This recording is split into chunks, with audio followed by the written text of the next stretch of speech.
Hello, beautiful people, and welcome to the HumanizeHer podcast. I'm your host, Erica Lockheimer. And I'm your co-host, Elizabeth.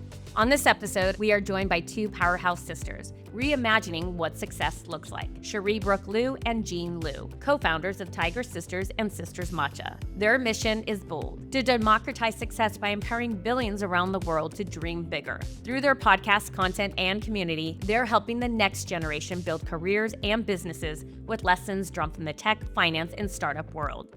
To date, their work has reached over 100 million views, inspired 350,000 followers, and in just 1 year, they are the #1 business podcast and top 3 US podcasts on Spotify.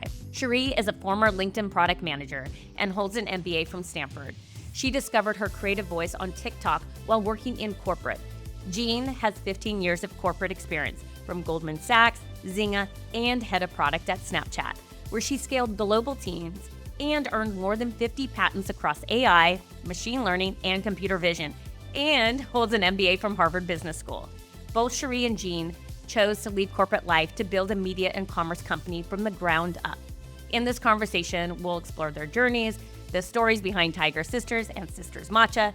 This one will inspire you to think bigger, dream bolder, and lean into your own journey. This episode of HumanizeHer is brought to you by BitGo.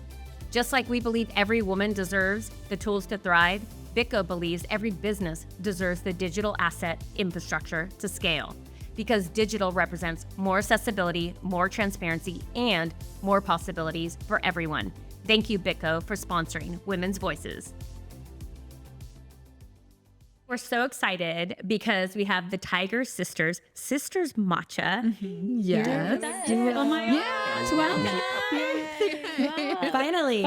We come together. I know. We've been watching you for a long time. We're so thrilled to be here. Thank watching you. you, not in a creepy way, but like in an admiration way. Major admiration. And you also flew all the way here from LA and just literally landed, had to use the vanity, and you look beautiful. So good job.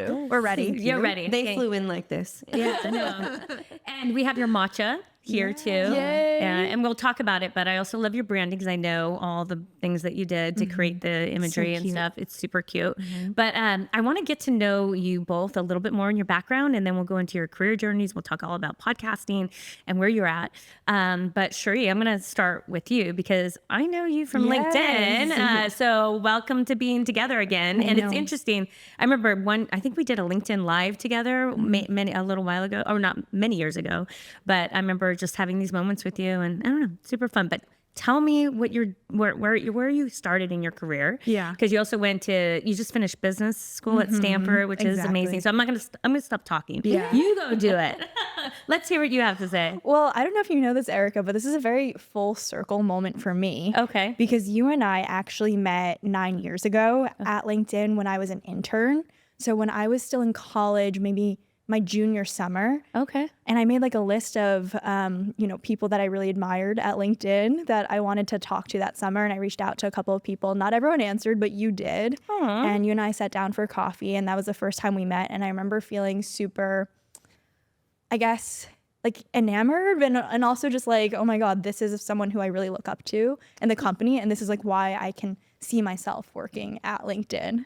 So that was like 9 years ago. 9 years. I feel that is very special. Thank you. She still talks about it. Really? Yeah. I mean, I remember us having moments of meeting together, but I guess I didn't think about the very first time. Yeah. Wow. And that's when I was in college. And then I guess since then we've like had many other moments of like intersection. Yeah. Obviously working on LinkedIn Learning together, right. and now we're here. And look at what we're doing together. I know. Oh my God. That is so different. Yeah, it is That's incredible. Oh wow. Okay. Well, and then she followed in your footsteps. I know. You started So your now I gotta learn podcast from you. first. So I have a lot of admiration for you. So we need to You should and your ask her sister for coffee or ask her for matcha. Well, yeah, we're gonna have matcha. We're gonna learn a lot from each other. Yeah. So wow. Okay. Yeah. Thank you. But I went to LinkedIn full time after I graduated in 2017. So that's my first like foray really living on the West Coast. And I was in the product manager program, was at LinkedIn for almost 5 years, working in product, both on the notifications team, on growth, and also LinkedIn Learning, where we worked more closely together. And then after LinkedIn, I went to business school. I went to Stanford for 2 years to get my MBA. Wow, congratulations. I know. Amazing. We're a year out of school, and Gina and I are now full-time content creators and podcast hosts, and also co-founders of Sisters Matcha. Oh my God, incredible. Just went really fun. straight to entrepreneurship after a little time in the corporate world. Yeah. Although like I started creating content in 2020 when I was still at LinkedIn, but like mostly short form content. But doing that part time gave me like a way to experiment and be more creative, learn the tools.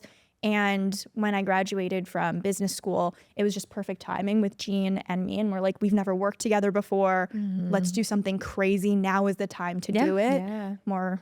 And that's what we want to do. Yeah, and like the timing worked out. It was just totally kismet because at that point I had been working in corporate for 15 years. Wow. And I had been at my current job at Snapchat for almost 6.5 years, which like, as you know, in a tech company is like, it's like dog years, right? You're there for dinosaur. That's a long time. A long time. Right. That's a lot of, that's a lot of experiences. For sure. You have an incredible career as well. I mean, thanks. you've been in the corporate world for 15 years. Yeah. Like we were talking earlier, I was saying this is my third act. I like to say, because everything we do now is so totally new to me. This is the first time I've ever been like in front of the camera. It's the first time I've ever made any content. In the past, whenever she actually, like sometimes I would be in her content like in the background or something, she just told everyone that I was her friend. I was protecting her identity. Yeah. She was just like, she was like protecting my privacy. And then finally, once we actually started Tiger Sisters together, we did this like big reveal, like sister reveal. And she was like, she's actually my sister. And everyone was like, what? What the heck? That's adorable. So yeah. You were in corporate. What was your focus? Yeah. Okay. So I started my career in finance. So my first job out of school was at Goldman Sachs in New York. I was an analyst, obviously, but I was on the investment team. And I first of all, I like kind of like, that was my dream job out of college. And I totally thought for that entire first year, I was like, my goal in life is to be a Goldman Sachs partner. Like I looked up to them so much. I was like, I am a finance girly through and through. And then by the end of like the second year, I was like, this is not really, I don't think this is my lot in life. Like, you didn't enjoy it, or it was? I enjoyed parts of it. Okay. But I could also see other people who like truly loved the art of the deal. And like, I've always been a hard worker. So like, I was really good at the job because I was such a hard worker. Yep. But I wasn't like as passionate as some of the people that I saw. And I was like, well, if I'm not inherently as passionate as them about this, I'm never going to be as good. Like I'm never going to be the best. You don't have to be the best, but you want to feel like passionate about what you're doing. So that was when I was like, what the heck should I do? Like what jobs are even out there in the world? But I realized I really loved consumer tech. So I was like, what could I possibly do in consumer tech? Then I had a bunch of conversations. I found out about the product management as a role. And then I was lucky enough to get my first PM job at Zynga. Oh, yeah. Yeah. Which it was hot at the time. Yeah. Yeah. It Amazing. was like right when Farmville was like at the peak. So I joined and I worked on Farmville for 3.5 years in San Francisco. How fun. Oh my God. It was bananas. What did you enjoy? That parts of it. Yeah. Oh my gaming. God, everything. It was, we used to say that it's like the world's biggest like experimental sandbox because we would experiment on everything. And it was really, really creative work because we would invent all these, well, Farmville 1 got crazy. I don't know if you guys remember, but there were like rainbow unicorns with like crazy like combination animals, and we would just like make them up. And so like that part was really fun because I'm like a deeply creative person. So I got to kind of like scratch that like desire of mine, like really like feed that part. But then also as a company, we were very, very quantitative. So we did analysis on everything. So it was like that combination. And then also everyone was just really like, there was really high bar for excellence there too. It was just this kind of like storm of like the time. It was in the like 2012 to 2015. It's scrappy, people were hungry, creative. Everyone was young, like it startup. was. So what made you leave that company and then? Yeah, it sounds like you found that. I know, thing it that sounds you like, were fueled by a good combination. And Well, So after that, I ended up actually going to Harvard Business School Okay. after the 3 years at Zynga. But that was not like a foregone conclusion at all. So the only reason I actually applied to HBS is because my GMAT score, like basically my standardized testing score, was expiring that year.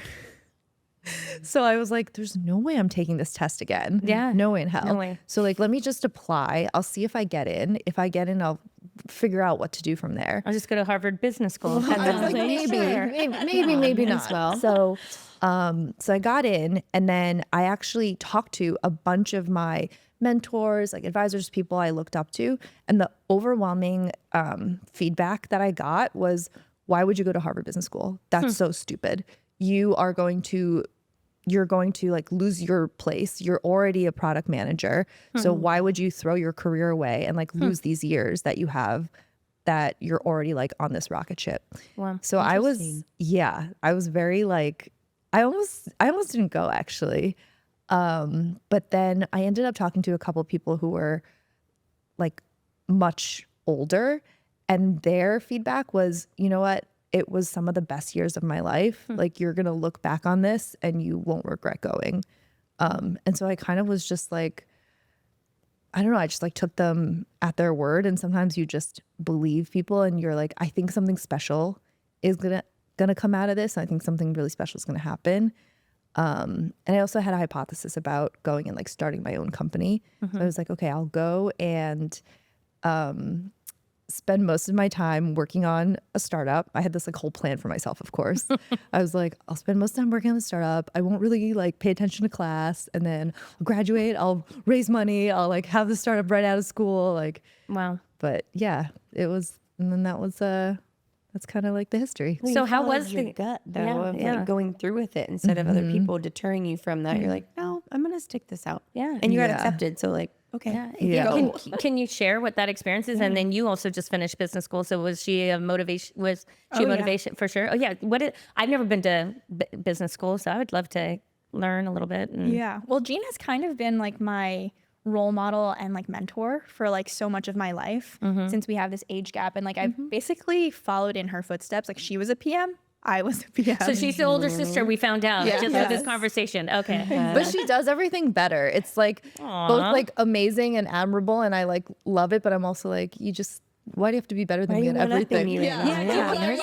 Some rivalry. That's okay. But I'm so proud of her. But it's like Jean was the V1 and I am the V2. Yes. I'm like the beta version, and she's like the actual. Well, she She's gets like- to learn all the things that you did, Yeah, and I mean exactly. that's the benefit, right? Staging. Yeah. Production. Beta, alpha, beta production. There you go. I love it. Wow. So yeah, how was the experience? What did you get out of it? Going to business school. Yeah. Well, I think to Jean's point, like Jean was very much like encouraging me to apply because after she had gone, she's just like, it's 2 years out of your life. Like when you're 65 and looking back on your life, will you regret the experience? Probably not. Like it's 2 years out of your career, yes, but then you also gain like life experience in the classroom, and you have these alums, these professors, and these new people that you meet. That's creates such a rich experience for yourself. I loved business school. I think going into business school, it was coming out of the pandemic, and I was just like starved for social interaction with new people, because coming out of 2020, I started school in 2022. I'm like, I haven't met anyone new in the last like 2 to 3 years. And I felt like I'm ready for a new life experience. I loved my time at LinkedIn, but I'm like, what else is out there in the startup world and also in academia? And I was like ready just like for newness, like a new experience. And one, if you go to like a grad school program, it's like very regimented in like what you're learning, when you're learning, who you're learning with. Like it was either that or I'm like, I'm just going to join a startup and, dive right into it. But it was an amazing experience. Wow. Okay. What about you? Yeah, I loved it. I mean, I think I am like forever a nerd at heart. So one thing I love is just learning. And like, to me, it was such an incredible luxury to have 2 years where like your goal is to learn, like your sole purpose, and you're paying a lot of money for it, but like you're just there to learn. You don't need to like produce anything. You know, you don't have to meet all these OKRs that are not your own personal OKRs. Yeah. True. So to me, I was just like, this is such an incredible opportunity and like a gift to myself. I even like, sometimes we joke, I'm like, oh, I want to do another like master's or like. Oh, really? You just want to go back to school? I just wanna go back to school. It's Fun the to be a community. Yeah.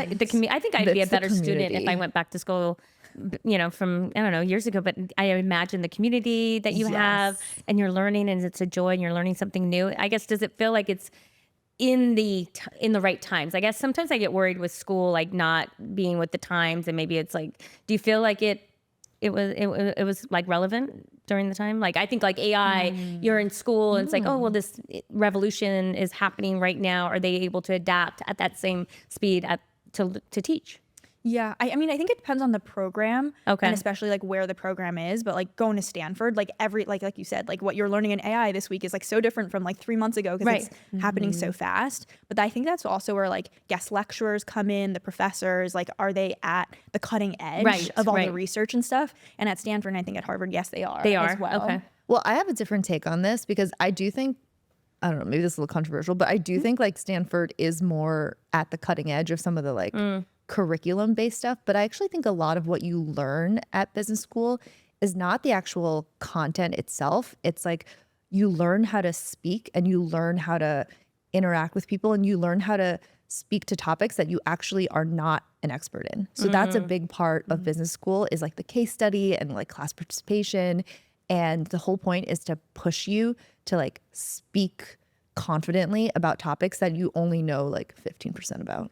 Oh, wow. Really? It's a lot of exposure. Interesting. Yes. Yeah. Like you take a bunch of, like I took a real estate investment class. I know nothing about real estate investment before that. And now coming out of it, I'm like, oh, at least I have the vocabulary to like have an educated conversation with someone who's actually in the space. Well, I am. I actually do a lot of real estate investing for the last like 18 years. We should have a conversation. Is that right? Yeah, Should be a good mentor. Yeah, for you. I just bought an additional 6-7 properties in this last week. But yeah, No, I my do. God. Yeah. In the last week? No, sorry, not week. I was last like, year. dang, Last year. when did you have time for that? We were getting ready in the for last this. year. In the last year. Incredible. Yeah, Wow. no, but I did it. I started when I was just right after I had my baby. Okay. Yeah. Wow. Yeah. So just. But see, that's like kind of like you forcing yourself to continue to learn. You're like taking on this whole new topic and like teaching yourself how to like be proficient in it and like be super successful too. Wow. So thank you. But I'm impressed with, so Stanford, Harvard, do you have a competition of like, you said, hey, maybe cutting edge of Stanford, but yeah, what are the pros of, if someone was to ask you, is it Harvard or is it Stanford? Which one should I go to? I mean, honestly, it's not really, it's like a portfolio. Is how we think about Safe answer, Cherie. that's how I guess how our family thinks about it. Yeah. Our mom, like as a joke, like because Jean went to Harvard, she's like, you must go to Stanford. Like you need to balance it Take out your own path. and have your own path. But I kind of wanted that too. Like I wanted my own experience, and also like I think I was just much more suited to be like on the West Coast, given like my interests, and also like being in the tech world. Like that's where I felt like I would grow the most. Yeah. Okay. So you said that you were doing short form videos. Yeah. What did you focus on? Yeah, it started in 2020. So during the pandemic, like everyone's like on TikTok. It's like all the short form videos are booming. And I started posting, I mean, it first started out with like dance videos and cat videos, which are horrible. And they're like, they're no longer like available because I've removed them. I love them on TikTok now. Never to be seen again. Oh, really? Okay, well, we get some behind the scenes dancing. I don't know. and- Once it's on the internet, it's always on the internet. so My true. first Did you love delete it? friend. true. I like Why? archive them. Archived. Okay. It was because it was me experimenting, you know, on short form, like using the lenses and the filters and all this stuff and like getting familiar with the tools. But I posted a video in 2020 and it was my first video that really took off. Instead of like 30 videos about my cat, so 30 likes about my cat, it had like 3,000 likes. So I started talking about the classes, my computer science classes in undergrad, and like which ones were the most helpful. And like I rated them like 1 to 10. And it was with like a Hannah Montana song. It was like on some sort of theme. Anyways, that video really took off. And then people in the comments were like, I want to major in computer science. Like, what is the next class that you would recommend? Or like, is this class hard? And I'm like, there's something here, you know, like people were asking questions and actually engaging. And so that's where it all started with my short form, and it's evolved and kind of testing the bounds of what I could post, right? So like when I was at LinkedIn, I was also posting like, hey, I'm like heading into a brainstorm meeting with my team and with my engineering team and designers. Like these are the top 3 things you need to think about before going into a brainstorm meeting. And so teaching, but also sharing and like showing people what I'm doing day to day. How to be successful, how you became successful in your career by doing these XYZ things. Yeah. And it's funny because I remember when you were early in product, because we both know Hari, he's product lead at the time, but he's like, Cherie has a ton of followers on TikTok. Do you know that? And I was like, is that, like, I was never on TikTok, but I was like, is that creepy as like an engineering leader to like, an executive to like go and see what she's doing? And I did, I was like, oh, wow, this is really cool. And I saw some of the brainstorming things that you would post, and I'm like, the cats? "Oh." Well, no, I didn't see any cats, but they were just really, open and just being able to share like, this is what's happening or this is what I'm learning. And it was pretty raw, which I thought was, relatable. I'm like, oh wow, that's how she's thinking about stuff right now. That's It great. was fun because like from the energy of our team, LinkedIn Learning, everything was about like democratizing access to information. How do you help more people and share more information? And here I was like in my tiny experiment, like on TikTok and Instagram in the early days of like being able to do that like a little bit, obviously not as professional as LinkedIn Learning, but like doing it in my own voice. And I was like, wait, I really like this. And that's like my first inkling. And Hari's been amazing. I worked with him for several years. He was my first official manager when I joined LinkedIn. And he also wrote my rec for school. Oh, wow. Okay. Shout out to Hari. He's going to love it. Hari Srinivasan. Yeah. He'll appreciate it. Well, you're testing out bite-sized content. Which It was representing the job at hand, doing a lot of training. Yeah. Exactly. I also think it was like the reason it took off is because nobody else was doing it at the time. Like now more people are kind of doing similar things to what she was doing. Right. But like you didn't have product managers, engineers, like actually talking about their jobs and like, pulling back the curtain and like being like, this is how I think about something. This is how I approach a problem. This is how I resolve conflicts with engineers on my team, right? Like she was actually talking about that and then also doing it in an entertaining way. So like, I really think she like pioneered that sort of entire like concept field, like that whole sort of niche. Yeah, and it's also a fine line with mixing the corporate and the social environment. You must have been like, can I really post this? Is it going to be okay? Yeah. Yeah. I mean, I think a lot of people run into that issue now if they're starting to post about their work stuff. And there's more defined like social media policies now, depending on the company that you work for. But I've only felt like nothing but support from my managers and my team to like share this information. And also like, I have a pretty good like, I can see like what's appropriate to share. I know clock it. I can clock it. She gets it. Like I get it. Like I know what like you can share and what you can't share. Yeah, because I may know of some experiences where people might have posted things they should have posted, and then that has to be taken down. Because that's what happens when you hear about those stories at other levels. Yeah, I mean, I've heard of an intern that was like, "Oh, here's a day in the life of me and my corporate tech job," and she's like, "I get coffee and then I go for a walk." And you don't do that. And none of it was like work, which is you don't want insider information of what you're doing, but also they're like. It's not a good representation. It's not a good representation of the company. We're paying you to do what? It's not so good. you were sharing things that are actually knowledge sharing and helping others to be successful in their career. Yeah.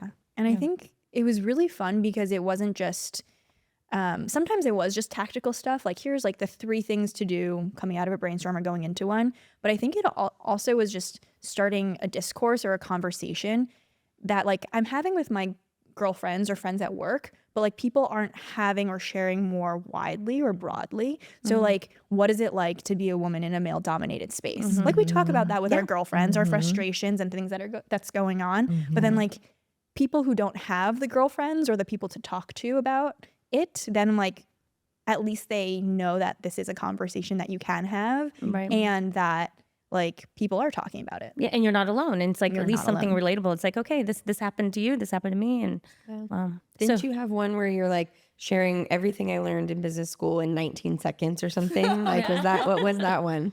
19 minutes. 19 minutes. And it was like seconds, dang. it's okay. That's gonna be the next version. Yeah, mix up all our metrics. It's fine. We'll get there. That'll be the V3. Okay. Really super bite size. But did you do that together?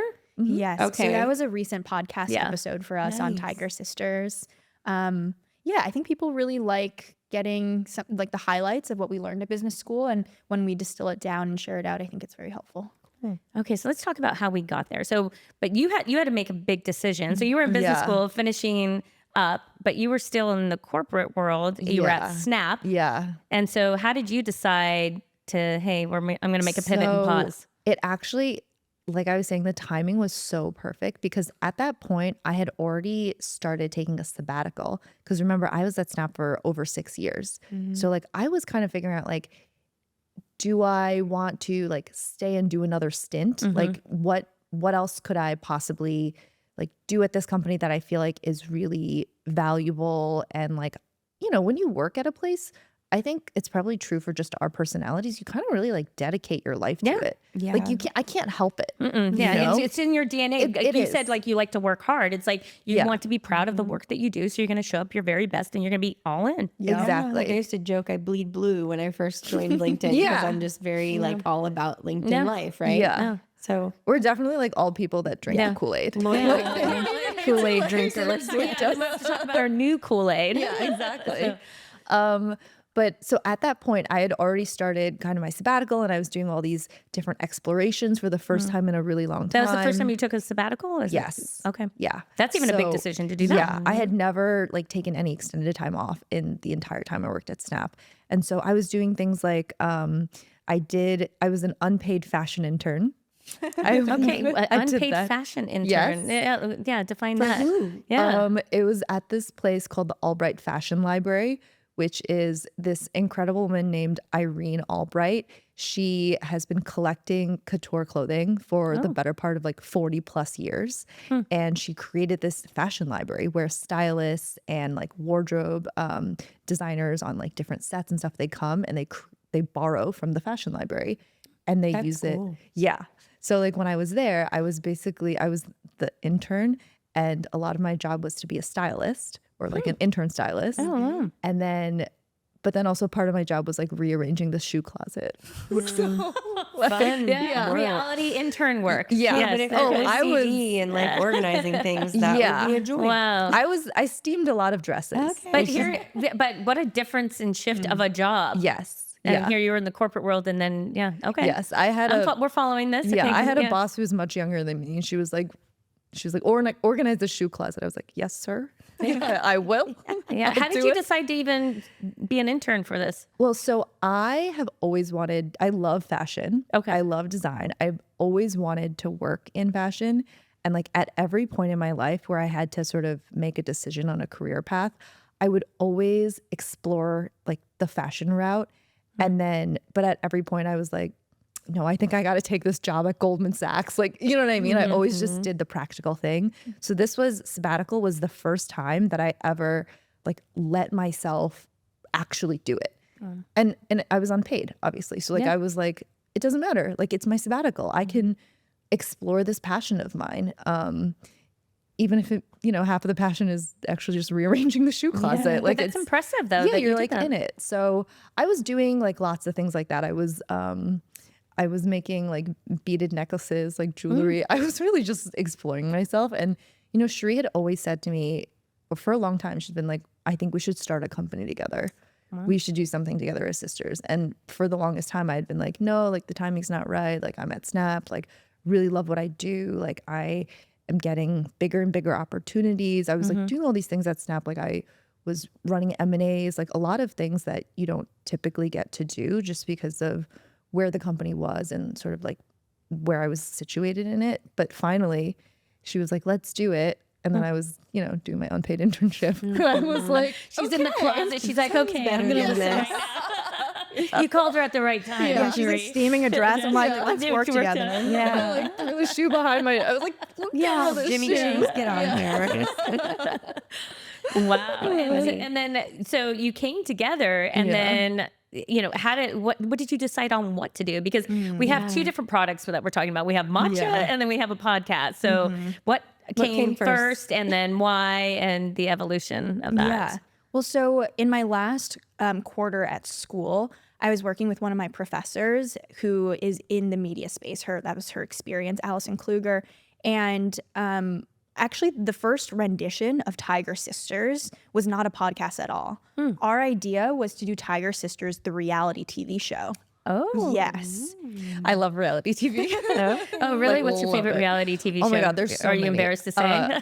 I'm not even embarrassed because I think it's an art form. I think it's like the purest representation of like human values and like humanity.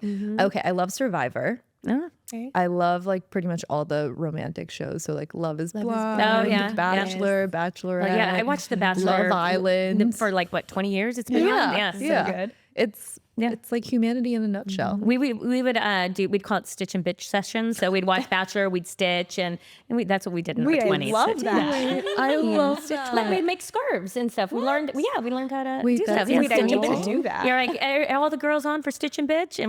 And we'd either watch The Bachelor or Sex in the City. Oh my God, amazing. amazing. I also started a Bachelor watching club with my girlfriends. Yeah. But after one season, one of my girlfriends was like, I can't watch this anymore. Like, please, but I really want to hang out with you guys. Like, please, can we like have a different theme for our like club? So then we evolved it to a book club. I know. Sometimes I'm like, am I too old? Nah, it's okay. No. Yeah, no, it's fine. Yeah. It's fine. They have the Golden Bachelor now. It's an excuse to come together too. Yeah, that's more of an excuse. Yeah. Or blame it on my daughter. That's what she wants to watch. Yeah. Anyways. Okay, so then reality TV show. It started as a reality TV show. We had this entire deck that I worked with Jean and also my professor on. But when I came to LA, like immediately after graduation, like we shopped around this reality TV show. Mind you, we've done nothing in media before this. We both come from like the corporate tech world. Yeah. And we're like, this And would- in Hollywood, we're nobodies, obviously. Did you move? Were you in LA already? I was And already so you living in moved to LA. LA and moved in together. Exactly. And so we like talked to a couple of like agents and producers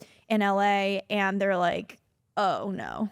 They're like, this is a great idea if you came to us 5 years ago. Number one, this is like the worst time in Hollywood for unscripted reality TV. Like coming out of the writer's strike, like the environment's, there's right. like too much reality There were TV. like 5 strikes going on at the same time. Yeah. It was like the worst. They were like, this is the worst time in Hollywood in the last like 20 years. Yeah. Got it. Yeah. And they were also just like, second reason is like, you guys are nobodies in Hollywood, which is like, I'm like, that's hard to hear, but also like true. Like we don't have any traditional media experience at all. So then Jean and I very quickly had to pivot, like go back to the drawing board, like mourn our reality TV idea for about like, 4 days. And then we're like, all right, what's the next iteration of this where we can like test and learn and like do what we want to do together and still have a very like impactful and like meaningful outcome for us. So that's where Tiger Sisters podcast came to life. Yeah. And I think it was more about going back to the mission and the goal that we had set out, which was always like we said to each other, like through this Tiger Sisters, which we thought would be a reality TV show, we're like, we want to empower 1 billion women around the world. And we want to like teach people about these institutions and concepts and all these areas that are usually gate caps. Like we want to help educate people, but in a way that's entertaining and fun. So we're like, okay, no reality TV show, although For now. But yeah, for now. podcast is somewhat reality in there. Kind of. Yeah. It's the closest thing that We we can- could do where the barrier to entry was low enough and True. we can like experiment and be like, okay, we can do this for a little bit and see if we even like doing it. And if we don't, then we can like pivot again. But like it was very much like, what can we do ourselves and what can we learn in the fastest way? It's a good playground in the media space, which you've never been in before. So figure it out as you go, right? So how does your dynamic work? Like who does what? Do you have a team behind you? Is it just the two of you? No one. How did you It's get started? The two of us Yeah. at the kitchen table. Literally. I think I remember seeing one of your earlier episodes. yeah. Yes, it was at the table. With like terrible microphones. Oh my and gosh. like we didn't even, our camera was like in grayscale. Like, It was we like, were well, we used my like struggling. $400 camera, vlogging camera from like Best Buy. One camera. One camera. Okay. And it was like this big and it didn't even have a lens on it. It was just, Our crew behind the scenes might be cringing a little bit. This is totally cringing. I mean, we cringe actually. Yeah. Like when I go back to look at our older episodes, I'm like cringing so hard. The content is good. The production was not great, but like at least we could put something out there and then like hear feedback from people. Similar to like my first TikTok video. I'm like, oh, there's people in the comments like following up with questions. Like I know that there's like a need there, or like I know it can be better, but like I just don't know how quite to get there except for like doing. You know? But the validation that it's resonating with people, just how can we provide this in a better way? Exactly. So what did you decide to actually discuss on this podcast? I mean, I assume you're still evolving what the topics are, but what was the first couple of things that you decided, hey, this is what we're going to speak about? That's also really evolved throughout the seasons. So our first season, as I was coming out of business school, it was like super topical. So we did a bunch of like MBA specific content where we're like, is an MBA worth it? What's the best age to go to business school? It was very focused on that, maybe too focused on that. We over-indexed on like. I think it was a good place to start though, because a lot of her short form followers were already following her at the time to learn more about MBA stuff because so much of her content was about MBA because she was doing her MBA. So I think that was a really good place to start. And then like we were saying, since we're both PMs, we're like so hypothesis and experimentation driven. So like the way we've taken it is that every season we basically have a new hypothesis and we try something like pretty radically different from the season before. So like, for example, season 3, we had never done a single like interview up until then. Season 3, we did all interviews. And this is season 3 is like year 3. No, we've only been doing this for how are a you year. defining seasons? We do 10 episodes a season. A And season. that's just because we kind of made that up. We're like, how many can you 'cause do? And okay. like denote like an Our experimental. experiments, basically. Just fitting line of 10 episodes and we'll go exactly. after this. That's a good Yeah. idea. Yeah. So we've only done Tiger Sisters podcast for a little over a year. Yeah. Okay, so 3 seasons, so then 30 episodes? Or Well, we're Now on we're in our season 5th 5. season. Fifth season. Okay, so 5. Okay, so 50 So now. 50 something. So it's yeah. like quarterly, Yeah, basically. Wow. 4 seasons in a year. Well, we publish weekly now.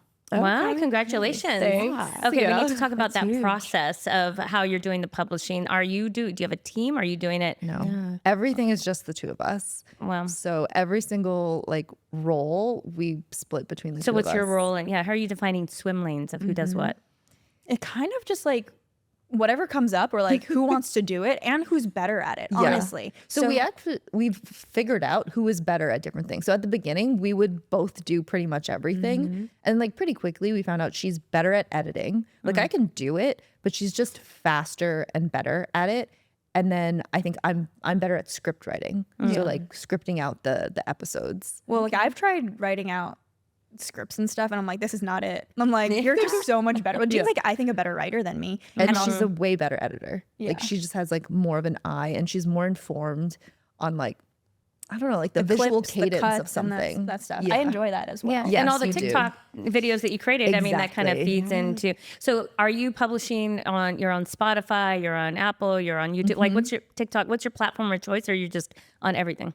For our podcast, it's on Spotify, YouTube, and Apple. Got it. Okay. And it's a video podcast, of course. Of course. Those are the main 3 we pretty much focus on too. And then you have like, for video, I mean, everything else, it's just, you can just be audio, right? And so you can just be on the long tail anyways and just publish, right? So that would be, okay. So, wow. Okay. So you also have some really exciting news that you said was a little spoiler alert. What happened most recently on some stats of your podcast? Yeah, so breaking news, announcing on HumanizeHer. Yo, and wait, can you say that again? Announcing on HumanizeHer. So we are #1 top business podcast in the US on Spotify. And we are also the #5 top podcast overall on Spotify. Wow, congratulations. That's amazing. That's huge. In a year. Yeah. Like a little over a year that you've been active and you're hitting those numbers. Yeah. Our first episode was July 15th last year. Phenomenal. Wow. How are you getting all these like followers, subscriptions, things like that? Is it like a lot of your original people following you and then they migrate over and they start doing this? Did you take your channel and switch it to now be Tiger Sisters or? I think a lot of it goes back to our experimentation and like being really, really intentional about like figuring out what is working from this season, carry it into the next season, what is not working and we should experiment with. So I feel like now that we've gotten to season 5, it's this like culmination like the compounding effect It's of like so much all the better. things we've been doing, even like really small things. Like I was saying, we used to record in our office, which is like a teeny tiny room. And now we moved it to the living room and it just looks so much better. Wow. Even like little things like that. Like remember I just told you guys we like bought new chairs. So that's going to be like a big reveal in season 6. Like it's going to look better because we'll actually have matching chairs. So I think that's part of it. And then also there's so many things to optimize. There's also like the thumbnails. There's also the titles there. And we have been really, really focused on improving the content. And the number one thing up until season 5 is basically proving to ourselves that we have product market fit. Yep. So we're all about the content. We're not going to like, we would have inbounds on people who were like, oh, like we want to partner with you or we want to sponsor your show, and be like, no, we like don't have the bandwidth for that. Like we would love to because we're bootstrapped, but like we need to hold off on that. So we like pushed it off for basically as long as possible. Yeah. And just really focus on the content. And I think like once you get, I think also on the platforms, like once you get in the algorithm and like an episode goes viral, that can be really powerful. That's like your moment where you're okay, now we're taking off. Well, yes. And then also not sitting back and like watching the moment, but honestly capitalizing on the moment. If a video is going viral and you have like learnings, like this title is working or this thumbnail is working, I'm like, how do I take that learning and apply it to everything else? Because that like once people are watching the viral video, they will be recommended another video, and I want to make just sure keeps on going and compounding. What was the viral video that actually went for you? There's been a bunch of them. So the first one we had was the one you mentioned, everything I learned at Harvard Business School in 29 minutes. Yeah. Okay. Well, so this is an example. So we did the everything I learned at Harvard Business School in 29 minutes, and then it took off. So we're like, we need to do another part 2. We're like, let's do a part 2. Let's do a part 3. So we did all that. Yes. And then we took all the learnings from that, and then we did a new series, everything I learned at Stanford Business School. Right.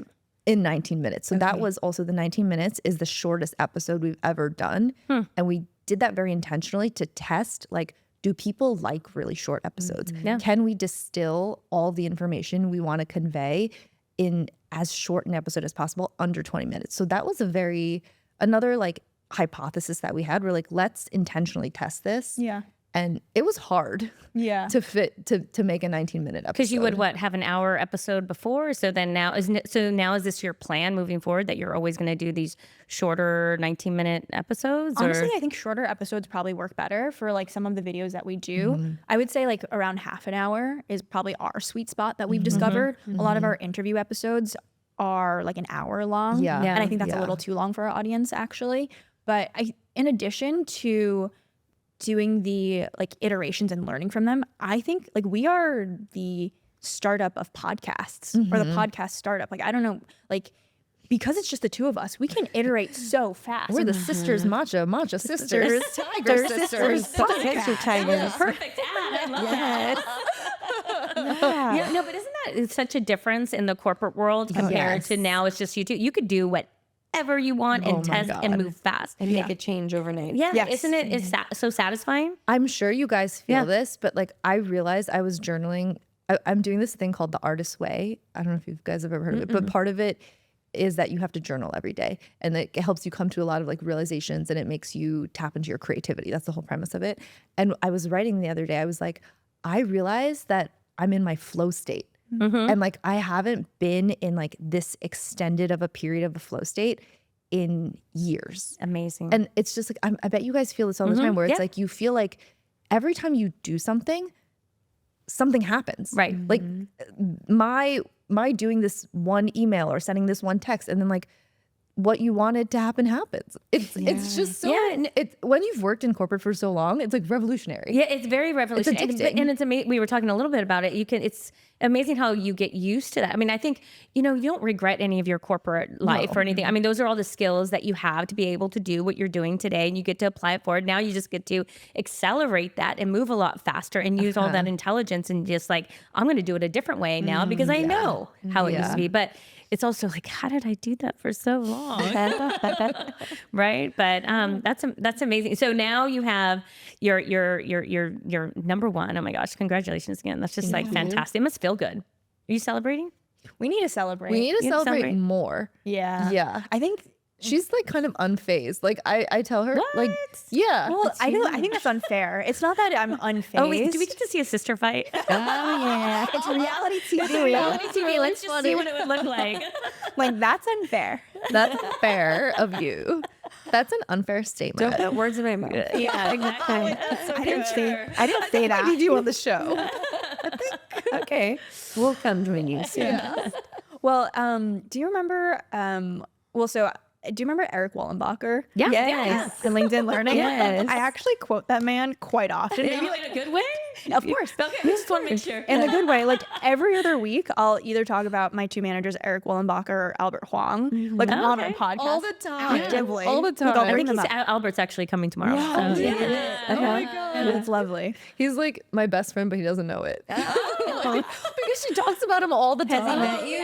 Have you met him? Once. Okay, wow. Okay. All right, let's hear this. Well, Eric Wallenbacher, one of my managers, maybe like 3 years into my career, he's like a very Zen person and like super into like meditation and being centered. And he would tell me, he's just like, any feedback you get, whether it's good or if it's bad, it's like water off a duck's back. Are you gonna do it in his accent? No.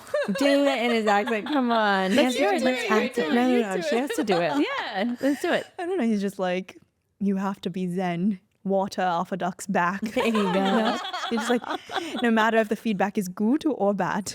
That's perfect. And so like I have to channel that because I think usually I'm quite thrown. Like if I get negative feedback or even positive stuff, like it can be very up and down. So I think that's why I'm trying to, this is very exciting, but I'm trying to like mellow out a bit. Yeah. Did you notice that she just gave me a look as soon as you're all negative feedback? Yeah, I have a hard time letting it roll off my back. Oh yeah. We have those types. Yeah. How do you resolve conflict between two sisters when you have feedback for one another? I'm sure that happens. Constructive criticism. Yes. Honestly, I think that's one thing we could work on.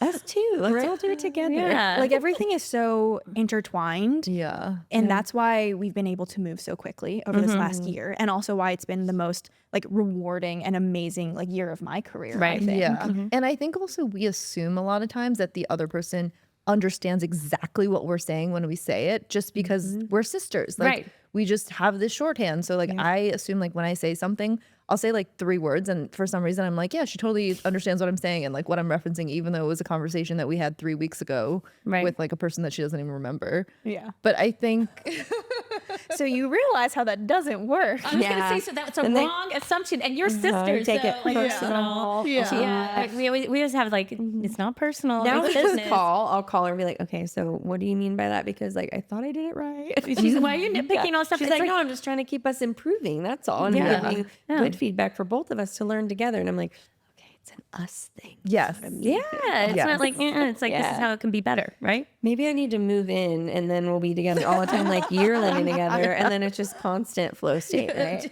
It's like, you practically do. I do. Okay.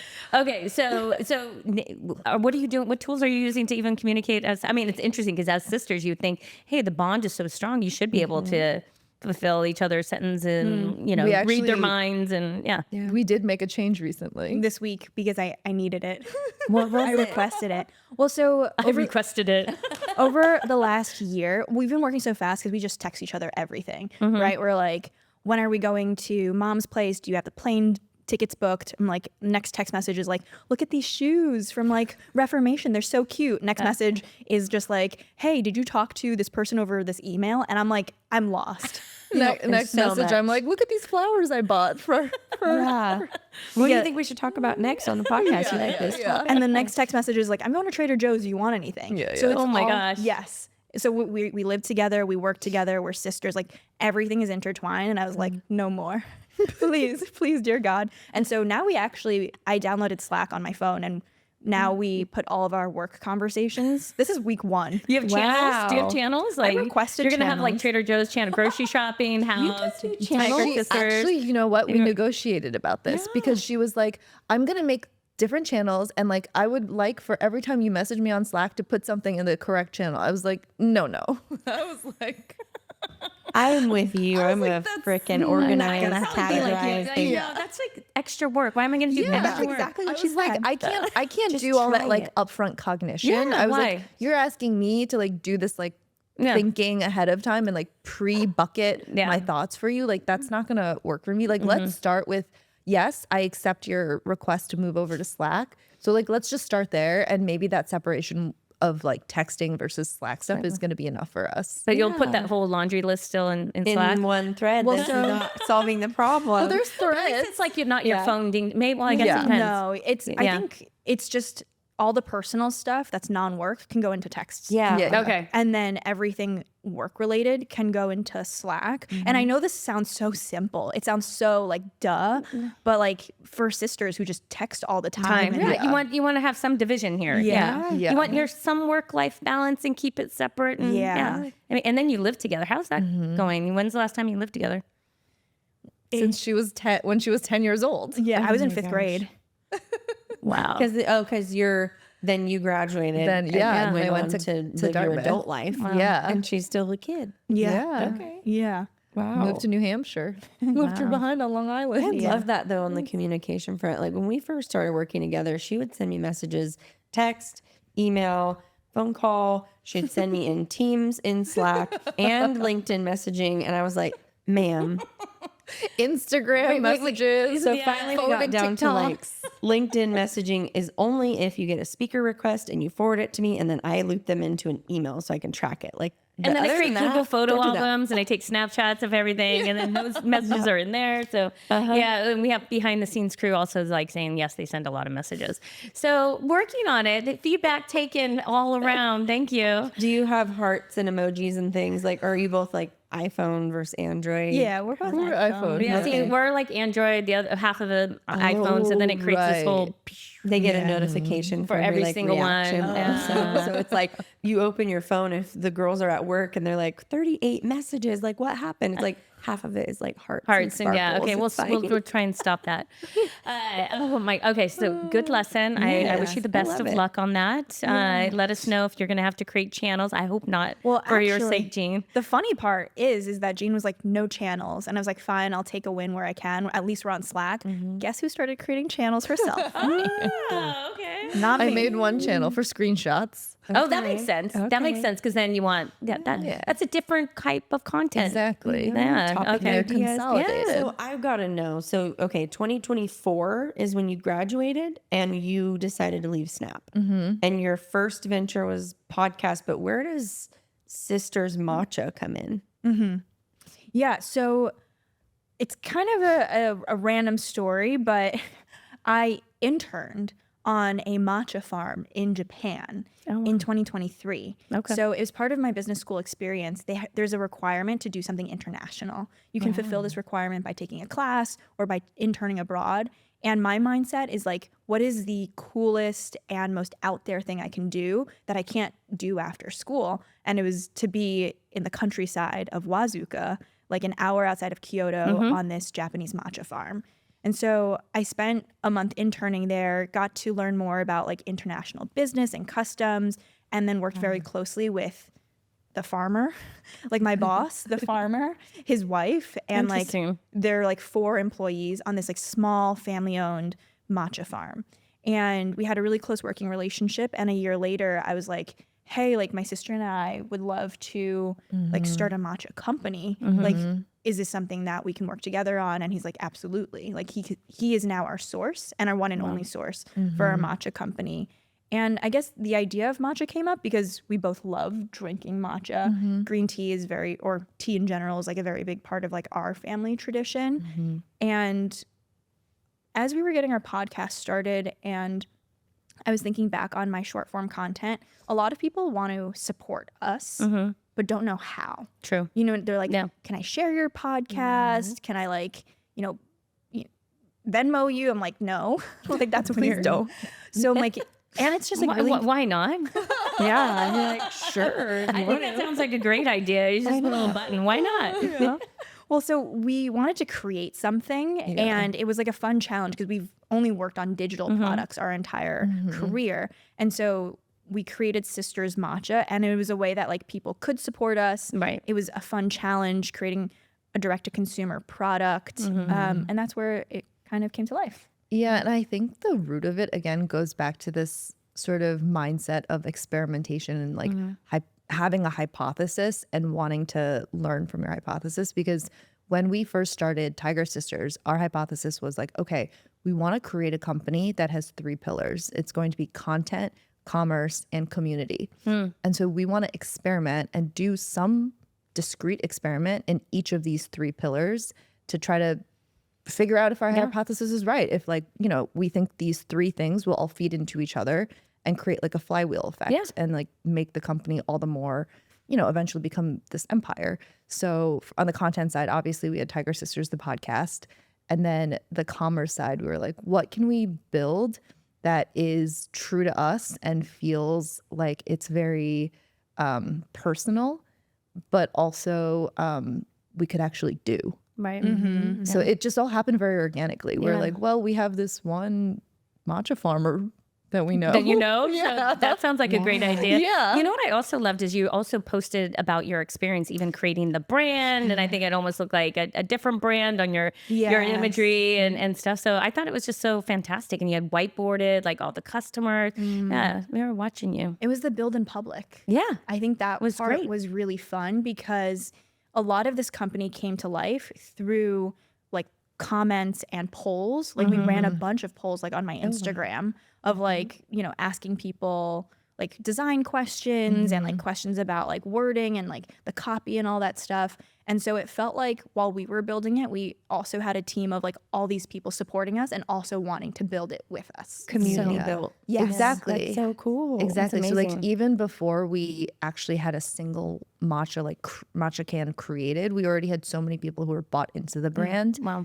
and were supporters of the brand, fans of the brand. And that's why, you know, for every single run we've had, it's small batch. We've sold out like right away. And I heard there's a matcha shortage. Is that Yes. true? Yeah. Really? What? Yeah. What? Yeah. No. I saw it on your website, and then I also asked my mother-in-law who's from Japan, and she's like, "Yes, that's true." Like, why is there a matcha shortage? There's, I mean, incredible. I mean, this was perfect timing for our matcha brand. Yeah. Because there's incredible demand spike. Like matcha is so trendy right now, and because it's like an agricultural good, there's only a limited growing season, especially for high quality, high end, like single cultivar matcha like ours.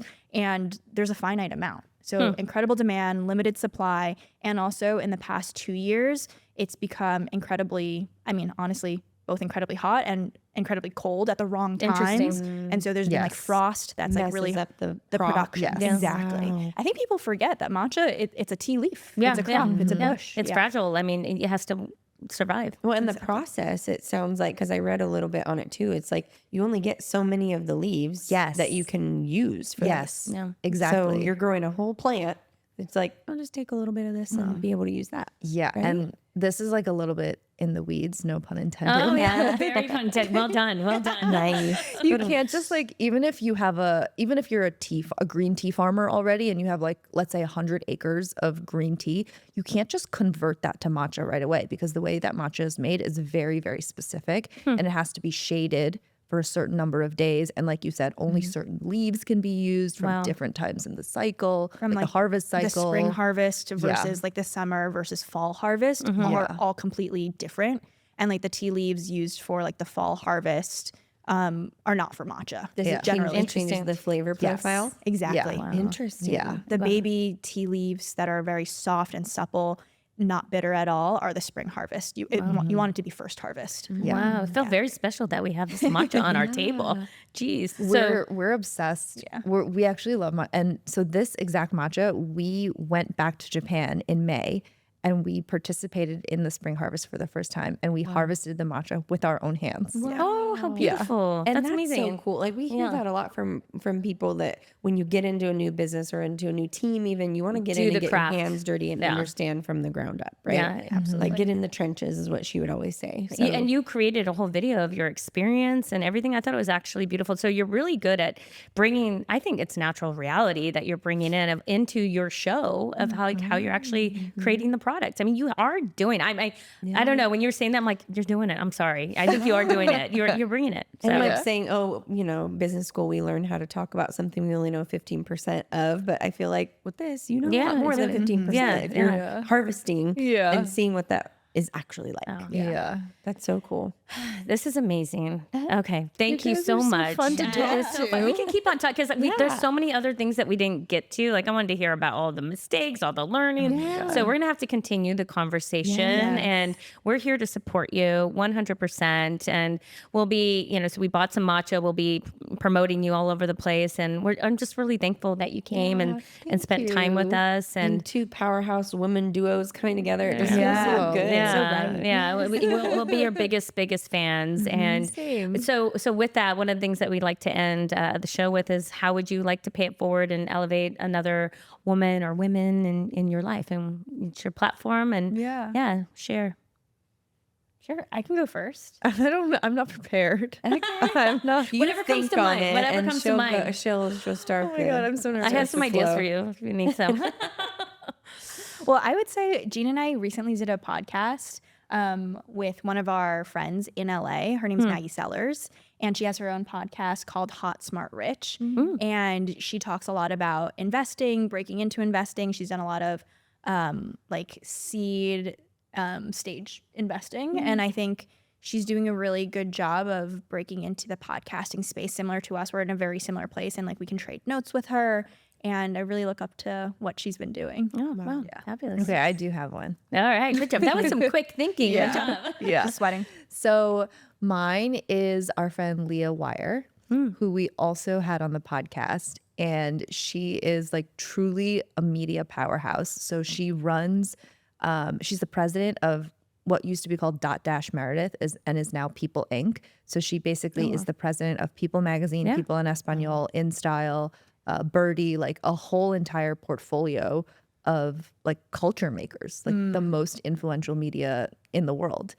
And she told us all about how she kind of got to that role. And in between, one of the things she said is that she took a lot of opportunities where there was kind of almost no rhyme or reason for her to do. And she was like, I just did it because I thought it would be something different and I would learn from it. And it changed the course of her career in ways that she never anticipated. And so I think that's something that really stuck with me. And sometimes you just have an instinct about something and it doesn't, I don't know, there's something magical about trusting your instinct. And I think the instinct comes from a scientific place. We just don't have a way to define it yet. There's just science hasn't caught up with the reality of what an instinct is. Yeah, I mean, I've heard in some cases, so an instinct or that gut feeling, it's actually based on all your experiences in the past. If you think about data, that's data of what you have and what you've been living for a really long time. But you just may not be able to explain that it's actually this thing that means correlation and causation, right? But it could be a collective of a whole bunch of data points throughout your life. I don't know. That's what I hear. I've never heard of that phrasing before, but that makes a lot of sense. I mean, I've heard of a more woo-woo version. Ooh. Coming from LA, which is that your instinct is the version of you that lives in a parallel universe that has experienced and learned other things and is coming back to tell you what you should do. I like okay, that. let's totally mix all that together. Past life, future self, all these things. Four-dimensional world. I have that. Okay. There's a couple of movies that come to mind on that. If it just feels right and it keeps nagging at you in the back of your head, it's okay, I got to listen to that and just follow it, right? Yeah. Your body is telling you something that your brain can't catch up to yet. Right. Yeah. I think it makes sense. Yeah. Sold. Love it. Well, with that, keep doing that. Yeah. Keep doing that because it's obviously working. It's number working one for sure. Over there. Well, ladies, thank you so much, Tigers, sisters, flying us. Yes. This is so special. This was appreciate so fun. it. You guys have created something so amazing here.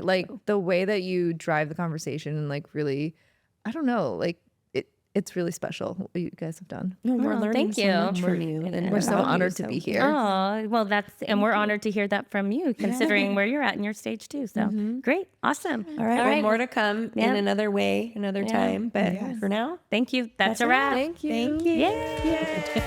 Humanize Her would not be possible without the crew behind the scenes. Ash Blodgett, our director and creative producer, for guiding us with expertise, creativity, and passion.